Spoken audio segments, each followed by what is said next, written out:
உலக வாழ் சொந்தங்கள் அனைவருக்கும் அன்பான வணக்கம். இன்னைக்கு எங்களோட ஒருவர் இருக்கிறார் பேசுவதற்காக. எங்களுடைய கலையகத்துக்கு அவரை அழைத்து வந்திருக்கிறோம். இலங்கையில் பிறந்து தேசிய ரீதியில் சாதித்துக் கொண்டிருக்கக்கூடிய ஒரு விளையாட்டு வீரன், அதுவும் குறிப்பாக மலையகத்துக்கு பெருமை சேர்த்திருக்கக்கூடிய ஒரு வீரரை தான் நாங்கள் அழைத்து வந்திருக்கிறோம். இப்ப பாத்தீங்கன்னு சொன்னா இந்த கையில ஒரு தங்க மெடல் இருக்கு, அதே போல 2 வெள்ளி பதக்கங்கள் இருக்கு. இது வெறும் சாம்பிள் தான். இவருடைய வீடு முழுவதுமே பதக்கங்கள் நிரம்பி போய் கிடக்கு. ஆனா இந்த பதக்கம் ஏன் அவருக்கு சிறப்பு அப்படின்னு சொன்னா, இவர் தேசிய ரீதியை தாண்டி அப்படியே இன்றைக்கு உலக அளவுல தன்னை சாதனையாளனாக நிரூபிச்சு காட்டியிருக்கிறார். குறிப்பாக இவர் பங்கு பெற்றிய இந்த போட்டிகள்ல, சிங்கப்பூர்ல நடந்த மெய்வல்லுநர் போட்டிகளில் பங்கு பெற்று இந்த பதக்கங்களை அவர் வாங்கி இருக்கிறார். இதன் மூலமாக இன்று உலக அளவுல அறியப்படக்கூடிய ஒரு விளையாட்டு வீரராக மாறி இருக்கிறார். அவர்தான் துரைசாமி விஜித். வணக்கம். வணக்கம் வணக்கம் அன்பு சொந்தங்களே. முதல்ல சூரியன் எஃப்எம்க்கு 27வது பிறந்தநாள் வாழ்த்துக்களை தெரிவித்துக் கொள்கிறேன். நான் உங்கள் துரைசாமி விஜித், பூண்டுலை அம்மன் பெற்றெடுத்த பூண்டுலை அஷீன்.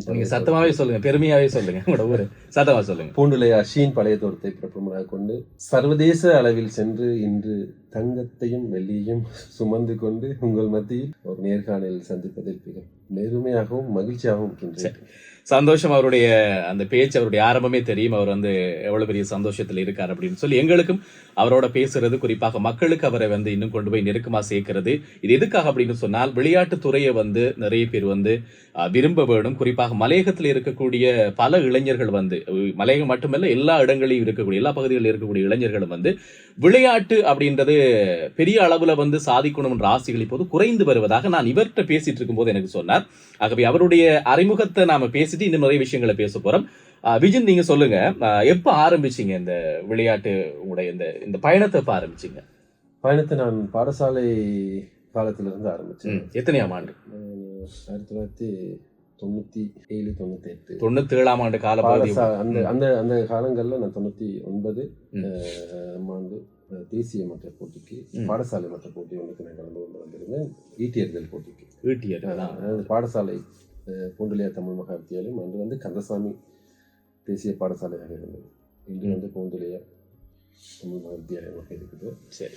அந்த பாடசாலையை பிரதித்துவப்படுத்தி நமது மத்திய மாகாணத்தை பிரதித்துவப்படுத்தி நான் வந்திருந்தேன். அந்த போட்டியில் நான் வெற்றி பெறலை. ஆனால் போட்டியில் நான் கலந்து கொண்டதைட்டு நான் பெருமை அடைகிறேன். நான் அன்னைக்கு பூண்டுலையா மண்ணில் இருந்து எனக்கு ஒன்றும் தெரியாது.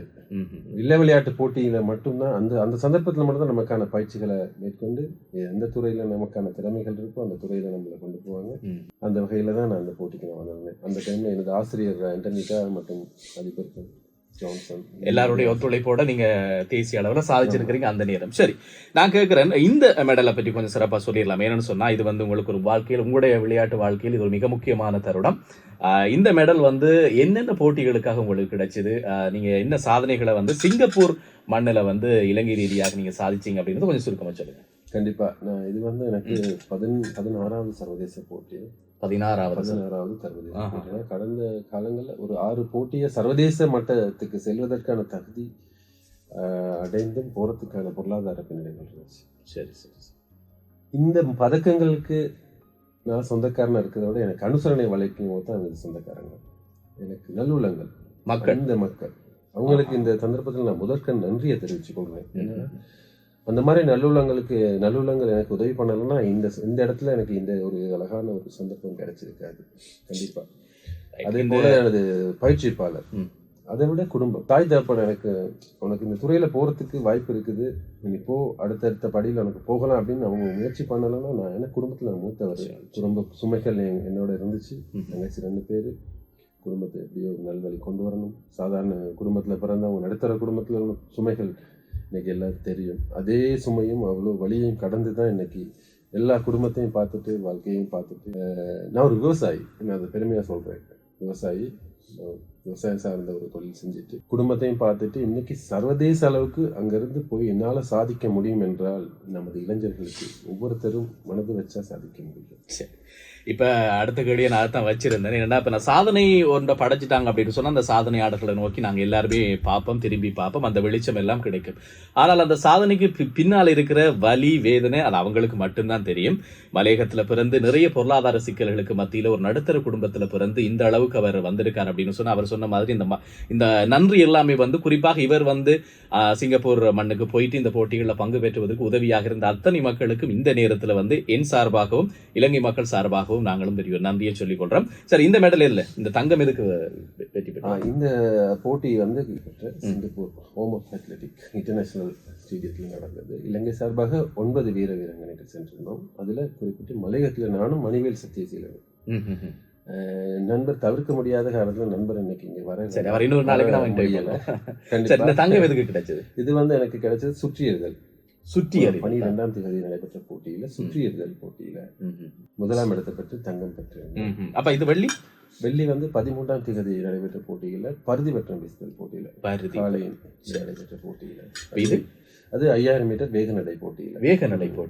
அதே வேகநடை போட்டியில நம்முடைய மண்ணை பிரதிநிதித்துவப்படுத்தி மலையக மண்ணை பிரதிநிதித்துவப்படுத்தி நண்பன் மணிவேல் சத்தியசீலன் தான் முதலாம் இடம். அவர் முதலாம், நான் 2ஆம் இடம். சந்தோஷம். ஒரு தங்கம் 2 வெள்ளி அடங்கலாக 3 பதக்கங்கள்.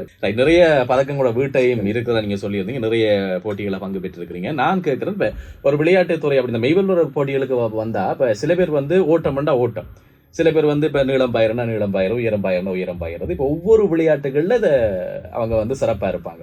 இப்ப நீங்க ஈட்டி எறிதல் போட்டியிலையும் பங்கு பெற்றீங்க, உயரம் பாய்தலையும் பங்கு பெற்றீங்க, சுத்தி எறிதல் போட்டி, வேக நடை, இப்ப எல்லாத்துலயும் நீங்க ஒரு திறமையானலாம் இருக்கிறீங்க. அது எப்படி உங்களுக்கு சாத்தியமாகுது?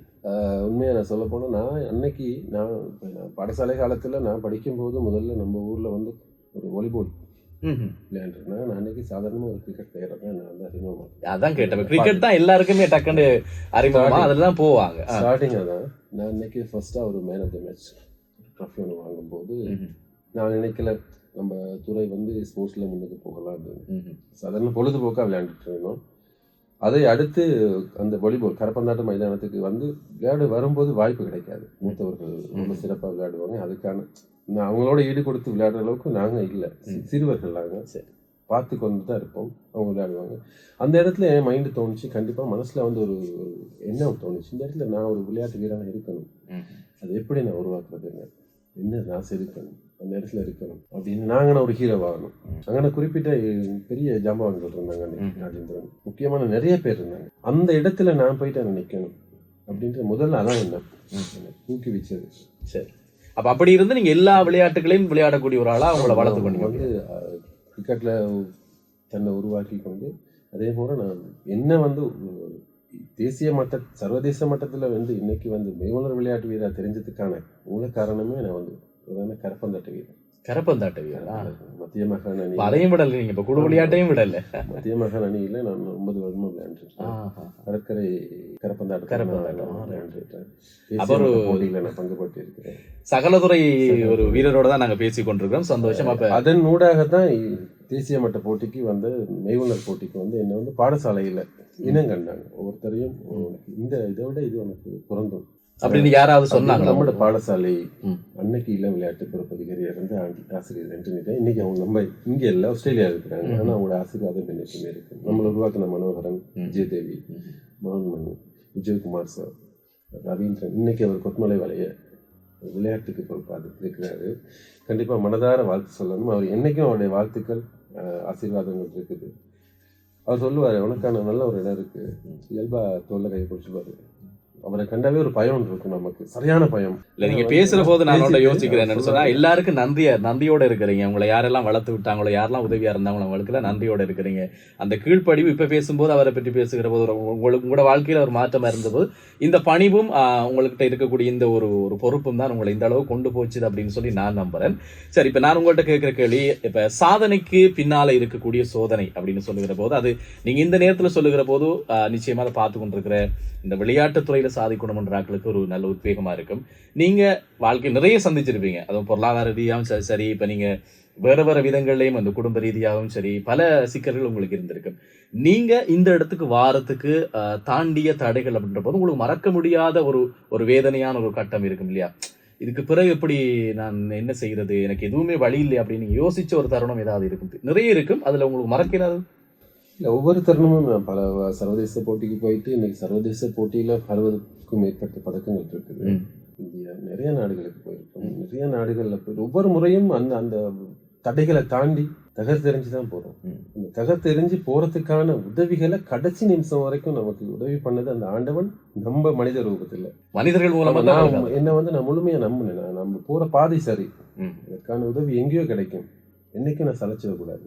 நம்ம இளைஞர்கள் யுவதிகளுக்கு முக்கியமாக இதை சொல்கிறதுக்கான காரணம் என்னென்னா, நம்ம எடுக்கிற துறை எந்த துறையாக இருந்தாலும் சரி. நான் விளையாட்டு துறை எடுத்தேன். இன்றைக்கி மலையகம் 200 வருடத்தில் நம்ம என்ன செஞ்சோம் அப்படிங்கிறதுல ஒரு கேள்விக்குறி, பெரிய ஒரு கேள்விக்குறி இருக்குது. அந்த கேள்விக்குறியில் நான் எடுத்த விளையாட்டுத்துறை, இன்னொரு நண்பர் எடுத்திருக்காரு ஒரு பாடல் துறை, இல்லை இன்னொரு நண்பர் நல்ல டான்ஸராக இருப்பார். அவங்களுக்கான சரியான பயிற்சிகளையும் அவங்களுக்கான சரியான கருத்துக்களையும் கேட்டு அவங்கவுங்க அந்த துறையில் மேலும் போகும் இடத்தில் அவங்களுக்கான இலக்கு கண்டிப்பாக அடையலாம். அதற்கான நம்மளை உருவாக்குறதுக்கு, நம்மளை உற்சாகப்படுத்துறதுக்கு நம்ம எனக்கு தெரியாமலே நம்ம சமூகம் பின்னுக்கு வந்துக்கிட்டு இருக்கும் அப்படிங்கிறத நான் என் வாழ்க்கையில் நான் உணர்ந்ததுனால தான் இன்னைக்கு இந்த இடத்துல நிற்கிறேன். நீங்கள் அந்த வேதனைகளை கேட்ட போது கூட இன்னொருத்தருக்கு ஒரு மோட்டிவேட் பண்ணுற மாதிரி, இன்னொரு ஆளை உத்தேகப்படுத்துகிற மாதிரியே பேசுகிறீங்க. அது எனக்கு உண்மையிலே சந்தோஷம். உங்களோட அந்த அந்த அந்த பேச்சு தான் உங்களை இன்னும் மேலே கொண்டு போகுது, அந்த சிந்தனை தான் மேலே கொண்டு போகுதுன்னு நான் நம்புகிறேன். சரி, இப்போ நான் கேட்குறேன் உங்கள்கிட்ட அடுத்த கேள்வி. நீங்கள் இப்போ உங்களுக்கு இப்போ 40 வயசுக்கு மேலே ஆயிட்டுன்னு சொன்னீங்க. எனக்கு வயசு நான் சொல்கிறதுல அவருக்கு கேட்டேன், நான் வயசை சொல்லுவேன், அதெல்லாம் பிரச்சனை இல்லை, வயசெல்லாம் ஒரு தடையே இல்லை விளையாட்டை பொறுத்த வரைக்கும் அப்படின்னு சொல்லி சில பேர் ஒரு குறிப்பிட்ட காலத்தோட விளையாட்டில் இருந்து ஒதுங்கிடுவாங்க. ஏன்னா இப்போ நீங்கள் இத்தனை வயசு கடந்தும் உங்களுக்கு ஒரு இளமையாகவே இருக்கிறீங்க. இப்போ உங்களோட உடல் உங்களோட சாப்பாட்டு பழக்க வழக்கம்லாம் இதுக்காக மாற்றிருக்கிறீங்களா? இந்த மாதிரி இல்லை, இயல்பான சாப்பாடு தான். பொதுவாக நம்ம வீட்டில் அம்மா என்ன செஞ்சு கொடுக்குறோம் அதான் சாப்பிட்றேன். எனக்கான ஸ்பெஷலாக செய்கிறதுக்கான பொருளாதார வசதிகளும் இல்லை. ஏன்னா குடும்ப பின்னணி அப்படிதான். இன்றைக்கும் அப்பா இன்னைக்கு இல்லை. இன்னைக்கு அப்பா 2 வருஷம். தங்கச்சி 2 பேர் திருமணம் ஆகிட்டாங்க. அத்தை இருக்கிறாங்க, அப்பாட தங்கச்சி, அம்மா இருக்கிறாங்க. நான் இன்னும் திருமணம் ஆகலை. வாழ்க்கையை நான் 20-26 வருஷமாக விளையாட்டுத்துறையில் நான் இடத்துக்கு போயிட்டு ஒரு ஒரு சாதனை, அதை விட ஒரு குறிக்கோளுக்காக தான் போயிட்டுருக்கோம். இந்த பயணம் எனக்கு நான் மட்டும் நம்ம மலையத்தில் நிறைய வீரர்கள் உருவாகினாங்க. இன்னைக்கு இல்லை, நான் பார்த்து வளர்ந்தேன், அவங்கள பார்த்து நான் மோட்டிவேஷன் ஆகணும். நிறைய வீரர்கள் குறிப்பிட்ட ஒரு சில பேர் சொல்லணும். மெய்யப்பன், மனோகரன் ஐயா, சித்ரகுமார், பத்மஸ்ரீ, உதயா, சந்திரதாஸ். 5000 மீட்டர் ஓட்ட போட்டியில் இன்னைக்கு தேசிய மட்ட சாதனை வீரர் சந்திரதாஸ். இன்னும் அந்த அந்த அவருடைய பதிவை இன்னும் யாரும் ரெக்கார்டை பிரேக் பண்ணுறதுக்கு யாரும் இல்லாமல் இல்லை. நம்மளுடைய சமூகம் விளையாட்டுத்துறை ஆர்வம் கொள்றது குறைவாக இருக்கிறதுங்கிறத நாங்கள் சுட்டி காட்டுறேன். அப்படிப்பட்ட வீரர்களை உருவாக்குன அந்த மண் இன்னைக்கு அதே மாதிரி தான் நானும் அந்த இடத்துல இருந்து நான் அவங்கள பார்த்து உருவாக்குன வீரர் தான் நான் விளையாட்டுத்துறைக்கு வரணும். நான் மட்டும் இல்லை, மணிவேல் சத்யசீலன், நண்பர்கள் அஜந்தன் மகாலிங்கம், சண்முகேஸ்வரன், ராஜ்குமார், இப்போ ரீசெண்டாக உள்ள மொக்ஷன் நண்பர், அவர் இலங்கை இராணுவ படையில் இருக்கிறாரு. கிட்டத்தட்ட சர்வதேச போட்டிக்கு போயிட்டு மண்ணுக்கும் சரி இலங்கைக்கும் சரி பெருமை சேர்த்தாரு. அப்படிப்பட்ட இளைஞர்கள் உருவாகிட்டு இருக்காங்க. இன்னும் நிறைய பேர் சொல்லாத நிறைய வீரர்கள் விளையாட்டு, மெய்வளர் விளையாட்டு மட்டுமல்ல, கரப்பந்தாட்டம் நிறைய. ஆனால் அவங்களுக்கான சரியான ஒரு களம், சரியான ஒரு அனுசரணையாளர், சரியான ஒரு ஊக்குவிப்பு இன்னுமே கிடைக்கும். அது கிடைக்கும் இடத்தில் எதிர்காலத்தில் நம்மளோட சேர்ந்து பயணிக்கிறதுக்கு நிறைய இளைஞர் வீரர்கள் நம்மளோட பின்தொடருவாங்க. எதிர்காலம் நல்ல ஒரு திடகாத்திரமான ஒரு இளைஞர் கூட்டம் நம்ம சமூகத்தில் இருக்கும். உலகத்தை வெல்றதுக்கான வாய்ப்பு அவங்களுக்கு இருக்கு. எந்த இதுலையும் போட்டி போடுறதுக்கான வாய்ப்பு கண்டிப்பாக இருக்கு. அதற்கு ஒரு சரியான களம் அமைக்கணும். இலங்கை அரசாங்கத்திடம் நிறைய கோரிக்கைகளை வச்சிருக்கோம். நான் எனக்கான சொந்த இதை நான் கேட்டுக்கல. எனக்கு ஐபியா இருக்கணும் அப்படின்னா சாதாரண ஒரு ஸ்டேட் வீட்டில் தான் இருக்கிறேன். என் வீடு இன்னும் ஒளியிட்டு தான் இருக்குது. மழை பெஞ்சா என் வீடு இன்னும் ஒளியிட்டு தான் இருக்குது. கடந்த காலங்களில் நண்பர் எடுத்திருந்தார் நீலமேகம் பிரசாந்த் ஒரு வீடியோ அவர் எடுக்கும்போது, எனது பதக்கங்கள் எடுக்கும்போது கரப்பத்தா போயிட்டு இருந்துச்சு அந்த பெட்டியை நான் எடுக்கும்போது. ஏன்னா அதை எனக்கு காட்சிப்படுத்தி வைக்கிறதுக்கு ஒரு இடம் இல்லை. நான் சரியா அதை முறையா செய்யறதுக்கான ஒரு சந்தர்ப்பம். பதக்கங்களை வீட்டுல சரியா வச்சு பாக்குறதுக்கு கூட ஒரு இடம் இல்லை. இடம் இருந்தும் அதை நான் சரியா செய்யறதுக்கான ஒரு பொருளாதார வசதியில நான் தேடுற காசு குடும்பத்தை பார்க்கறதுக்கே சரி. மேலதிகமா நான் செய்யறதுன்னா இந்த மாதிரி உதவிகள் மூலமா தான் நான் வெளியில போகிறது. கண்டிப்பா அதுக்கும் நன்றி சொல்லணும். இந்த சந்தர்ப்பத்தில் நண்பர் ஒருத்தர் உதவி பண்ணாரு. அதன் மூலியமா இப்ப நான் அதை என் உள்ள ஒரு அறவாசி நான் காட்சிப்படுத்தி வச்சிருக்கேன். அப்படியா? சரி, ரைட். உங்களோட இந்த கோரிக்கைகள், நீங்கள் பேசுகிற விஷயங்கள், குறிப்பாக இதை பார்த்து கொண்டிருக்கக்கூடிய மக்கள் கூட உங்களுக்கு எதிர்வரும் காலங்களில் வந்து உங்களுடைய பயணங்கள், உங்களோட வெளிநாட்டு பயணங்கள், குறிப்பாக நீங்கள் இந்த போட்டிகளில் பங்கு பெற்றதுக்காக போகிற நேரங்களில் நீங்கள் சொன்ன மாதிரி நீங்கள் நம்புகிற கடவுளோ அல்லது இயற்கையோ வந்து உங்களுக்கு மனித ரூபத்தில் நிறைய நன்மைகளை கொண்டு வந்து சேர்க்கும் அப்படின்ற ஒரு எதிர்பார்ப்பும் இந்த காணொளி மூலமாக நாங்கள் இந்த இடத்துல பதிவு செய்து கொள்கிறோம். பார்த்து கொண்டிருக்கக்கூடிய நல்ல உள்ளங்கள் வேற நீங்கள் உங்களுக்கு தெரிஞ்சிருக்கலாம், தெரியாமலும் இருக்கலாம். ஆனால் விளையாட்டுத் துறையில் சாதிக்கணும் என்ற எண்ணத்தோடு பயணப்பட்டு கொண்டிருக்கக்கூடிய ஒருவர். அப்படித்தான் அவருடைய சாதனைகள் இப்போ தொடர்ந்து கொண்டிருக்கு. ரைட், உங்களோட எதிர்கால அடுத்த கட்ட பயணம், நீங்க என்னத்தை நோக்கி போறீங்க, உங்களுடைய இலக்கு என்ன அப்படின்ற மாதிரி ஒரு கேள்வி. எதை நோக்கி? நிச்சயமாக இலக்கு அப்படின்னா, இப்ப நம்ம உதாரணமா சொல்லணும், நான் வந்து மீடியால போயிட்டு நான் பாப்புலர் ஆகணும், நான் பிரபலம் ஆகணும், இல்ல நம்ம சமூகத்துல எனக்கான ஒரு அந்தஸ்து கிடைக்கணும், அதெல்லாம் இல்லை. நம்ம சமூகத்துக்கு ஒரு அடையாளம். 200 வருட வாழ்க்கையில என்ன செஞ்சோம் அப்படிங்கிறத விட 200 வருடத்துல நம்ம வெறும் இங்கே வந்து ஒரு ஏமாற்றப்பட்ட சமூகமாக தான் இங்கே வந்தோம். ஸ்ரீலங்காவுக்கு வந்து இன்னைக்கு அடிமையாக தான் வாழ்ந்து, அன்னையிலேருந்து வந்த நாள்லேருந்து இன்னைக்கு நமக்கு ஒரு அட்ரஸ் இல்லை. என் வீட்டு அட்ரஸ் என்னன்னு கேட்டால் நான் ஊர் பேரை மாதிரி தான் சொல்லணும். சீன்குப் லோக்குனியா டிவிஷன், பூண்டுலையா. இலக்கம் இல்லை. நம்ம சமூகம் இன்னும் அதே மாதிரி தான் இருக்குது. உண்மையான அன்பு சொந்தங்களே, நல்லுள்ளங்களே, அரசியல் தலைவர்களை பார்த்து கொண்டிருக்கும் அல்லது கேட்டுக்கொண்டிருக்கும் அனைத்து நல்லவங்களுக்கும் இது எனக்கு கோரிக்கை அல்ல, எனக்கு வேண்டுகோள் அல்ல, இது ஒரு இலக்கு. இந்த இலக்கை சரியாக நீங்கள் எல்லாம் ஒத்துழைக்கும் இடத்தில் கண்டிப்பாக இதற்கான வெற்றி வந்து நான் வந்து இந்த இவ்வளோ போராடுறதுக்கு காரணம் என்னன்னா, நம்ம மலையத்தில் உள்ள அனைத்து துறையிலும் உள்ளவங்களுக்கான ஒரு சரியான அங்கீகாரம் கிடைக்கணும். போராடுறதுக்கு மெயின் காரணம் தான். இந்த துறையை நான் இன்னைக்கு இல்லை, நான் இன்னும் எத்தனையோ வருடம் விளையாடணும். அதுக்கான ஆசீர்வாதம் கண்டிப்பாக ஆண்டவன் தருவார். நம்ம சமூகத்தில் உள்ளவங்க என்ன வருவாங்க விளையாட்டுத்துறைக்கு. இவ்வாறான காணொலியை பார்க்கும் இடத்தில் அவங்களுக்கும் ஒரு வெறி வரும். வயது வந்து விளையாட்டுக்கு ஒரு தடை இல்லை. திறமை இருந்தால் எங்கே வேணாலும் சாதிக்கலாம், எப்படி வேணாலும் சாதிக்கலாம். உங்களுக்கு களத்தை ஏற்படுத்தி கொடுத்துக்கு, விளையாட்டுத்துறையில் களத்தை ஏற்படுத்தி கொடுத்துக்கு என்ன போல நண்பர்கள், உறவுகள் நான் இருக்கிறோம். கண்டிப்பாக விளையாட்டுத்துறையில் சாதிக்கிறதுக்கு சந்தர்ப்பங்கள் இருக்குது. வாங்க. அதே மாதிரி எதை நோக்கி உங்க அடுத்த இலக்கு என்ன? இலக்கு நான் வந்து உலகளாவிய நடக்க இருக்கிற போட்டியில் நான் கலந்து கொள்ளணும். இலங்கை சார்பாக அதுக்கான முயற்சிகள் மேற்கொண்டு அதுக்கெல்லாம் ஒத்துழைப்பு எல்லாம் கிடைக்குதா? ஒத்துழைப்பு, பொருளாதார பின்னடைவுகள் மெயினாக இருக்குது. சில போட்டிகளுக்கு போயிட்டு வந்திருக்கிறோம். இந்த இடத்துக்கும் இந்த போட்டியில் அனுசரணை வழங்கி சரியாக கிடைக்கும் இடத்தில் தான் நான் போயிட்டு வெற்றியோடு அடைஞ்சு, அன்னைக்கு நான் இலங்கை சார்பாகவும் மலையம் சார்பாகவும் இந்த பதக்கத்துக்கு சொந்தக்காரனை அடைவதற்கு அந்த நல்லுள்ளங்களுக்கு நன்றி சொல்றேன். சொல்லிக்கொண்டே போகலாம். நிறைய பேர் இல்லை, எனக்கு வந்து 1000 உதவி பண்ணியிருக்காங்க, 1000 ரூபாவும் எனக்கு வங்கிக்கு எனக்கு உதவி பண்ணாங்க. ஏன்னா அந்த இடத்துல நான் இதை ஏன் சொல்றேன்னா, அவங்க எல்லாம் சேர்ந்து தான் இந்த பதக்கத்துக்கு என்ன சொந்தக்காரனை ஆக்குனாங்க. இந்த பதக்கம் எனக்கு லேசா கிடைச்சது. ரைட், நாங்க இவ்வளவு நேரம் பேசிட்டு உங்களை பற்றி அறிமுகத்துல வந்து அந்த பாடசாலையை நாங்க தவற விட்டுட்டோம். அதை தவற விடக்கூடாது இல்லையா? உங்களோட பாடசாலை வாழ்க்கை ரொம்ப முக்கியமானது. நீங்க கல்வி கற்ற பாடசாலையை பற்றி சொல்ல வேணும் அப்படின்னு சொல்லி இந்த பேட்டிக்கு முன்னுக்கே எனக்கு சொல்லியிருந்தீங்க. அதை நீங்க சந்தோஷமா சொல்லலாம். இல்லை, நான் படித்த பாடசாலை பூண்டுலையா தமிழ் மகாவித்தியாலயம். அந்த பாடசாலையில் இன்னைக்கு விளையாட்டுத்துறையில் தேசிய அளவோ சர்வதேச அளவில் போயிட்டு சாதிச்சுட்டு வந்திருக்கிறோம்.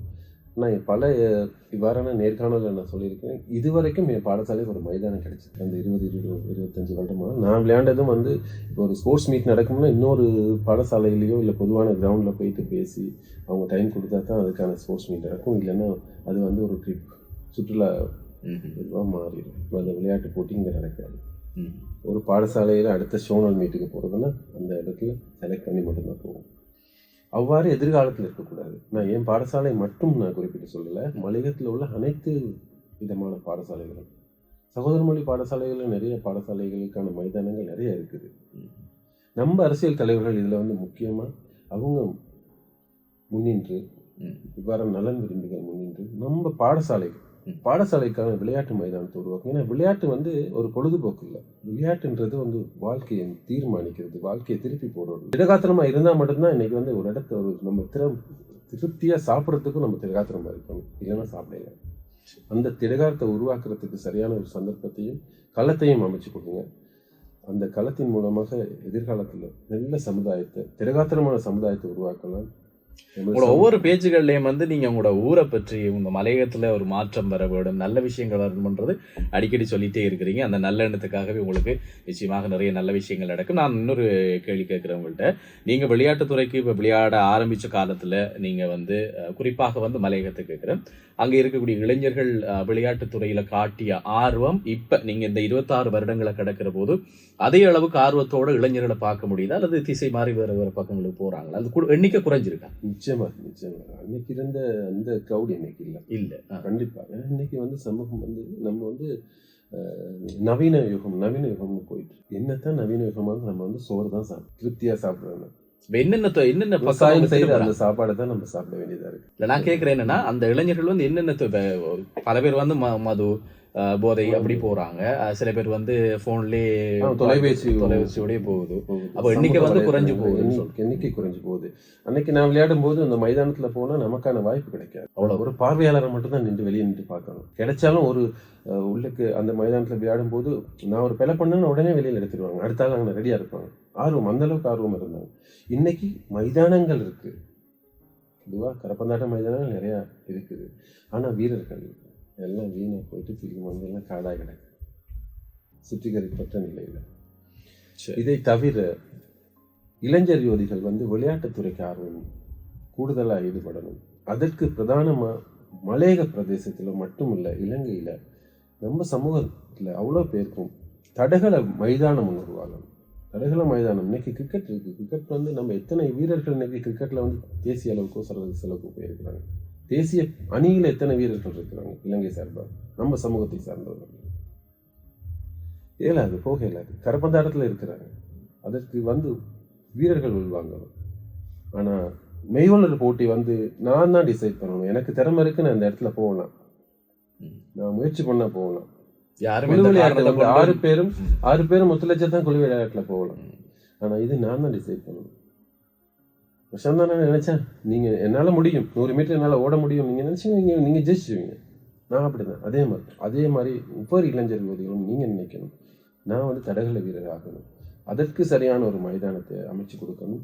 எதிர்கால மலையக அரசியல் தலைவர்கள், இப்போ உள்ள அரசியல் தலைவர்கள், நலன் விரும்பிகள் அவ்வாறான அமைச்சு கொடுக்கும் இடத்தில் நமக்கான எனக்கு வந்து நான் பாடசாலையில் வந்து ஒரு பயிற்சி பல்கா இருக்கணும்னு ஆசைப்பட்டேன். அதுக்கான சந்தர்ப்பம் கிடைக்கல. ஏன்னா என் சமூகத்தில் உள்ளவங்கள நான் எனக்கு தெரிஞ்ச விஷயத்த நான் நம்ம சமூகத்தில் நான் சொல்லி அவங்கள வெளியில கொண்டு வரதுக்கான திறமைகள் எனக்கு இருக்கு. பட் அனுபவம், கஷ்டம், வலி, வேதனை உங்களால வந்து அடையாளப்படுத்த முடியும். திறமைகளை அடையாளம் காண அந்த அளவுக்கு உங்களுக்கு அனுபவம் இருக்கு. எதிர்காலத்துல நீங்க அதை நிச்சயமா செய்வீங்க நான் நம்புறேன். நிறைய பேரை வந்து நிறைய பேருக்கு கோச்சா இருப்பீங்க, உங்களோட அனுபவங்களை பகிர்ந்து கொள்வீங்க. அதெல்லாம் நிச்சயமா அதன் மூலமா நல்லது நடக்கும். அப்ப உங்களோட கோரிக்கைகளும் நிச்சயமாக வந்து மக்கள் கேட்டுக்கொண்டிருப்பாங்க. உரியவர்கள் வந்து அதுக்கான நடவடிக்கைகள் எடுப்பாங்கன்ற நம்பிக்கை, அந்த நம்பிக்கை தானே கொண்டு போகுது. சரி, இப்ப அடுத்த கேள்வி, உங்களுடைய எதிர்கால பயணம் பற்றி சொன்னீங்க. பெரிய இடங்களுக்கு போகணும், இன்னும் நிறைய போட்டிகள்ல பங்கு பெற்ற வேணும் அப்படின்னு சொல்லி, ஒரு பக்கம் நீங்க விவசாயம் செய்து கொண்டு பொருளாதார ரீதியாகவும் நெருக்கடிகளை சந்திச்சு கொண்டு இவ்வளவு பெரிய சாதனையை நீங்க செய்து கொண்டிருக்கிறீங்க அப்படின்றது உண்மையிலேயே பாராட்ட வேண்டிய ஒரு விஷயம். அதனாலேயே இந்த நேர்காணல் பார்த்து கொண்டு கூடிய மக்கள் நிறைய உங்களுக்கு ஆசீர்வாதங்களை தருவாங்க. சரி, உங்களுடைய எதிர்காலத்துக்கும் நீங்க என்னென்னலாம் நினைக்கிறீங்களோ, நீங்க என்ன சாதிக்க நினைக்கிறீங்களோ அது எல்லாமே வந்து உங்களுக்கு கைகூட வேணும் அப்படின்னு சொல்லி எங்களுடைய வாழ்த்துக்களையும் குறிப்பாக சூரிய சொந்தங்கள் சார்பாக, உலக மக்கள் சார்பாக உங்களுக்கு சொல்லிக் கொள்றோம். நன்றி. நீங்க எங்களுடைய கலையகத்துக்கு வந்து இவ்வளவு நேரம் உங்களோட அனுபவங்களையும் உங்களுடைய கோரிக்கைகள், குறிப்பா அதன் மூலமா நம்முடைய மலையக மக்களுடைய விளையாட்டு துறையில் அவங்க எந்த அளவுக்கு சாதிக்க வேணும் அப்படின்ற அந்த ஒரு ஆர்வத்தை கொடுத்தது இந்த நேர்காணல் மூலமா அதை போய் சேர்ந்திருக்குமென்னு நம்புறேன். நன்றி. ஏதாவது நீங்க சொல்ல நினைச்சா சொல்லலாம். கண்டிப்பா. எதிர்காலத்துல நமக்கான ஒரு அமைப்பு, நம்மளோட இன்னைக்கு மலையகத்தில் உள்ள வீர வீராங்கனைகள் நம்ம ஒரு டிசைட் பண்ணியிருக்கிறோம்.